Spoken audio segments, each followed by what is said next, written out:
Hi అండి, నేను మీ చిట్టి వ్లాగ్స్.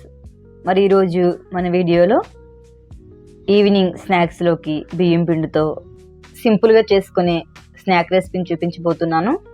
అందుకు ఇక్కడ నేను 1 కప్పు బియ్యం పిండిని తీసుకున్నానండి. నేను తీసుకున్న ఈ బియ్యం పిండి పొడి బియ్యం పిండి. ఈ పిండిని ఒక బౌల్లోనికి వేసుకోవాలి.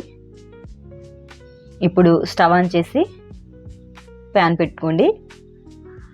ఇక్కడ నేను ఏ కప్పుతో అయితే పిండిని తీసుకున్నానో అదే కప్తో 1 కప్పు వాటర్ని వేసుకుంటున్నాను.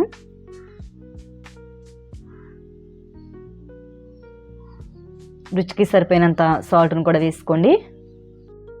అలానే 1 టేబుల్ స్పూను నెయ్యిని కూడా వేసుకోండి. నెయ్యి లేదు అనుకుంటే నెయ్యికి బదులుగా ఆయిల్ అయినా వేసుకోవచ్చండి. నెయ్యి వేసుకోవడం వలన టేస్ట్ అనేది బాగుంటుంది. ఈ నెయ్యి వేసిన తర్వాత నీళ్లు వీడియో క్లిప్లో చూపిస్తున్న విధంగా తెరులుతూ ఉన్నప్పుడు మనం తీసుకున్న 1 కప్పు పొడి బియ్యం పిండిని వేసుకోవాలి. పిండి వేసుకున్న తర్వాత స్టవ్ని సిమ్లో పెట్టుకోండి. ఇప్పుడు ఈ వాటర్లోనికి పిండి అంతా కలిసేంత వరకు బాగా కలుపుకోవాలి. ఈ విధంగా కలుపుకున్న తర్వాత స్టవ్ ఆఫ్ చేసేసి ఈ పిండి ముద్దని బాగా చల్లారేంత వరకు చల్లార్చుకోవాలి. ఈ పిండి ముద్ద చల్లారడానికి మనకి 2-3 నిమిషాల టైం పడుతుంది. చల్లారిన తర్వాత నేను చూపిస్తున్నాను చూడండి. ఇప్పుడు మీరు తినే స్పైసీని బట్టి కారాన్ని వేసుకోండి. మనం తినేటప్పుడు కొంచెం కారంగా బాగుంటుందండి. కారాన్ని వేసుకోండి. ఇప్పుడు 2 టేబుల్ స్పూన్లు నువ్వులను వేసుకోండి. అలానే 1 టేబుల్ స్పూను చియా సీడ్స్ని వేసుకోండి. ఈ సీడ్స్ మీ దగ్గర లేవనుకుంటే స్కిప్ చేయొచ్చు. మనం ముందుగానే సాల్ట్ని వేసాం కాబట్టి ఇప్పుడు సాల్ట్ అనేది వేయనవసరం లేదు. మనం వాటర్లోనే రుచికి సరిపోయినంత సాల్ట్ని చెక్ చేసుకుని వేసుకోవాలండి. ఇప్పుడు ఈ పిండి ముద్దనంతా చక్కగా ఈ కారం కలిసేంత వరకు బాగా కలుపుకోవాలి.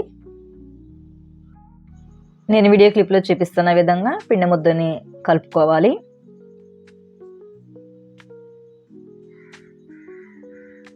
ఇప్పుడు ఈ పిండి ముద్ద నుంచి చిన్నగా మిల్ మేకర్ సైజ్ అంతా పిండి ముద్దను తీసుకోండి. మరీ ఎక్కువగా తీసుకోవద్దు.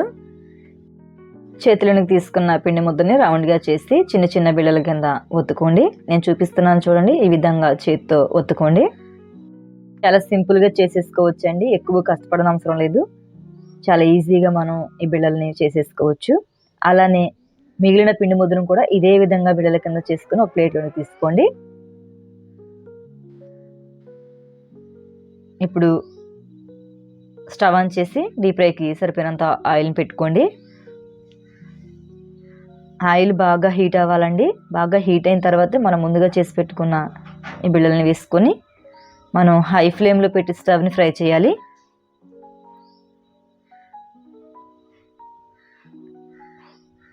ఈ పొంగు అంతా మనకి పోయేంత వరకు ఫ్రై చేసుకోవాలండి. ఆ నుగురంతా మనకి పోయి ఈ బిళ్ళలు చక్కగా మనకి ఫ్రై అవుతాయి. ఇప్పుడు మనం స్ట్రైనర్కి తీసుకొని నూనె అంతా పోయేంత వరకు వడకట్టుకొని ఒక ప్లేట్లోకి తీసేసుకోండి. అంతే, ఎంతో సింపుల్గా చేసుకోవచ్చు. తినేటప్పుడు చాలా రుచిగా ఉంటుందండి. ఈవినింగ్ టైం స్నాక్స్లోకి తినడానికి చాలా బాగుంటుంది. పిల్లలు రాగానే ఈ విధంగా చేసి పెడితే చక్కగా తినేస్తారు. మన ఆ రెసిపీ మీకు